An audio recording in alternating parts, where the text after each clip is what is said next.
Hai teman-teman semuanya, Assalamualaikum warahmatullahi wabarakatuh. Perkenalkan, nama saya Ilma Sartika dengan NIM 12417031. Saya berasal dari kelas Tadris Bahasa Inggris B2. Jadi di sini saya akan membuat video pembelajaran mengenai pembahasan tentang definisi hadis secara umum, definisi hadis, diriwayah dan dirayah, sejarah pengumpulan dan perkembangan pada zaman sahabat, tabi'in dan tabi-tabi'in. Jadi video pembelajaran ini adalah bentuk tugas dari UTS kami, dan video ini mungkin akan berlangsung beberapa lama dan akan saya buat untuk penjelasan berikutnya. Jadi buat teman-teman yang ingin mempelajari hadis secara umum dan lebih mendalam, maka bisa disimak video berikut sampai habis. Seperti yang kita ketahui, mungkin kita tidak terdengar asing dengan kata hadis tersebut. Lalu sebenarnya hadis ini apa sih? Hadis merupakan salah satu sumber utama ajaran Islam setelah Al-Quran. Dalam memahami ajaran Islam, hadis memiliki peran sentral karena berisi berbagai petunjuk yang menjelaskan dan memperjelas ayat-ayat Al-Quran. Hadis mencakup segala sesuatu yang disandarkan kepada Nabi Muhammad SAW, baik berupa perkataan, perbuatan, maupun persetujuan beliau. Oleh karena itu, mempelajari hadis baik dari segi definisi maupun sejarah pengumpulannya menjadi hal penting bagi umat Islam. Jadi untuk pembahasan pertama, saya akan menjelaskan tentang apa sih itu hadis atau apa sih definisi dari hadis tersebut. Jadi hadis berasal dari bahasa Arab, yaitu al-hadis, yang berarti berita atau kisah. Secara terminologi, hadis adalah segala sesuatu yang disandarkan kepada Nabi Muhammad SAW, seperti yang sudah saya bilang berikut sebelumnya, baik berupa perkataan, perbuatan, lalu persetujuan terhadap sesuatu yang dilakukan oleh para sahabat. Menurut para ulama, hadis dikategorikan ke dalam beberapa aspek.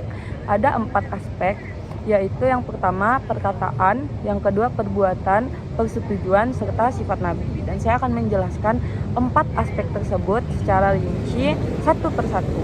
Yang pertama itu ada perkataan. Biasanya perkataan Nabi SAW ini disebut dengan qauliyah, yaitu segala ucapan Nabi yang berkaitan dengan berbagai aspek kehidupan sehari-hari. Contohnya itu seperti ibadah, muamalah, akhlak, dan hukum Islam. Lalu yang kedua ada perbuatan Nabi. Biasanya perbuatan disebut dengan fi'liyah, yaitu segala suatu tindakan atau perilaku Nabi Muhammad yang dicontohkan kepada umat. Contohnya adalah bagaimana beliau melaksanakan puasa dan sholat. Lalu yang ketiga ada persetujuan. Persetujuan itu biasanya disebut dengan takririyah, yaitu segala sesuatu yang dilakukan oleh sahabat dan dibiarkan oleh Nabi.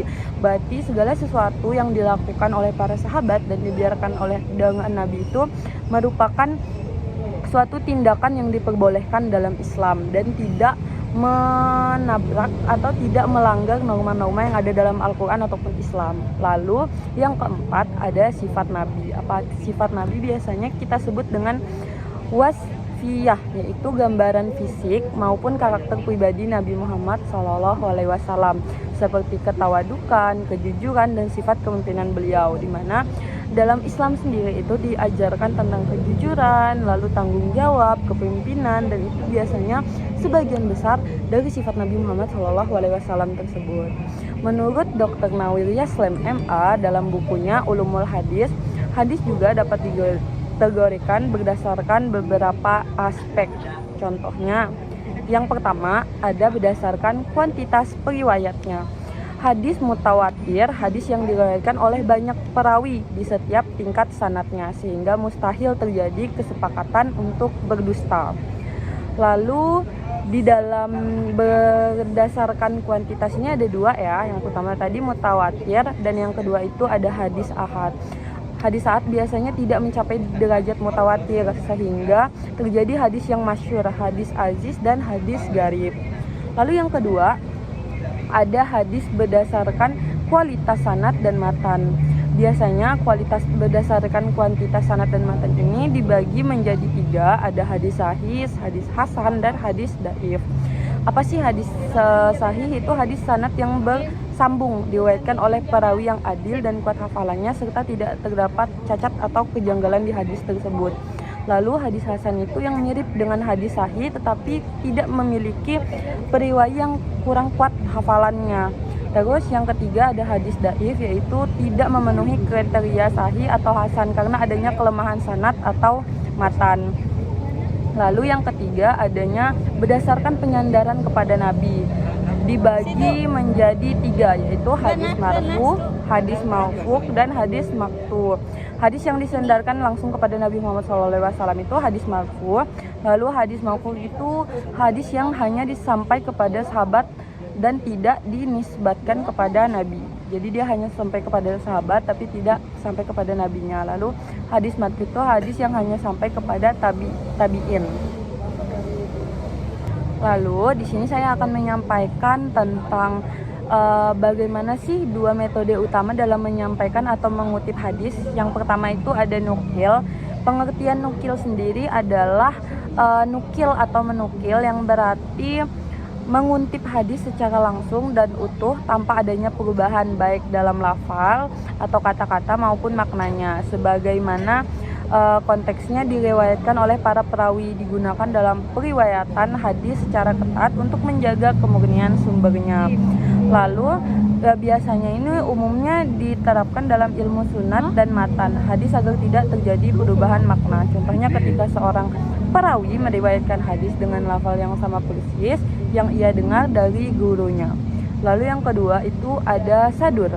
Sadur sendiri adalah menyampaikan isi atau makna hadis dengan bahasa sendiri tanpa harus mempertahankan lafal aslinya. Karakternya itu mengutamakan pemahaman makna hadis daripada mempertahankan lafaz aslinya.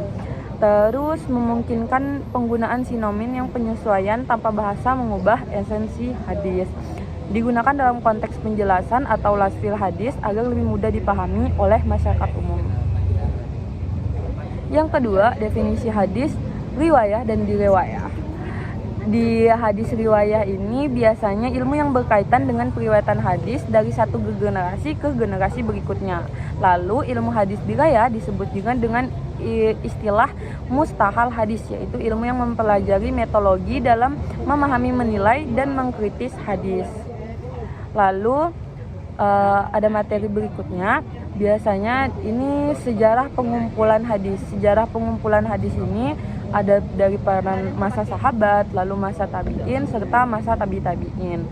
Masa para sahabat ini terkemuka, yaitu beberapa sahabat yang dikenal sebagai periwayat hadis terkemuka, antara lain ada Abu Hurairah meriwayatkan sekitar 5.000 hadis. Lalu ada Aisyah RA meriwayatkan lebih dari 2.000 hadis.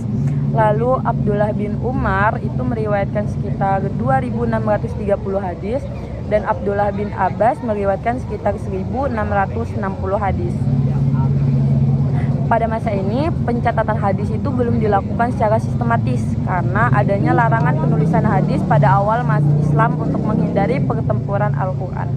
Lalu yang kedua ada masa tabi'in. Masa ini mulai dikumpulkan dengan lebih sistematis baik secara lisan maupun tertulis. Para tabi'in seperti Sa'id bin Al-Musayyib dan Al-Huzair, Al-Hasan Al-Bashir berperan dalam menyebarluaskan hadis. Beberapa ulama berperan besar dalam ilmu hadis pada masa ini adalah Muhammad bin Sirin. Biasanya dia dikenal sebagai ahli meneliti sanad hadis. Lalu ada Atta bin Abi Rabah, ulama dari Mekah yang banyak meriwayatkan hadis dan para sahabat. Lalu ada juga Az-Zuhri, ulama yang dikenal sebagai perintis dalam menuliskan hadis secara sistematis atas perintah Khalifah Umar bin Abdul Aziz. Lalu yang terakhir ada masa tabi'in, di mana pada masa ini tuh hadis mulai dikodifikasikan dalam bentuk kitab-kitab yang lebih terstruktur. Beberapa ulama yang berperan dalam kodifikasi hadis antara lain Ilmal Malik bin Abnas menyusun kitab Al-Muttahata, lalu Imam Al-Bukhari menyusun kitab Sahih Al-Bukhari, lalu yang ketiga ada Imam Muslim menyusun kitab Sahih Muslim, lalu yang keempat ada Imam Abu Daud, Tirmizi, An-Nasa'i, Ibnu Majah menyusun kitab Sunan. Jadi sekiranya itu yang saya sampaikan terhadap materi pembelajaran saya pada hari ini, dan dapat disimpulkan bahwa hadis adalah segala sesuatu yang disandarkan kepada Nabi Muhammad SAW. Lalu ilmu hadis terbagi menjadi dua, yaitu hadis riwayat yang fokus pada transmisi hadis dan hadis diraya yang fokus pada analisis serta kritik hadis. Lalu yang ketiga itu ada pengumpulan hadis, mengalami beberapa tahap pengembangan mulai dari masa sahabat yang masih bersifat lisan, masa tabi'in yang mulai menulis hadis secara lebih sistematis, sehingga pada masa tabi'in ini mengembangkan ilmu hadis dan munculnya dalam bentuk kitab. Sekian yang dapat saya sampaikan. Mohon maaf jika ada salah dan salah kata. Sampai bertemu di video selanjutnya.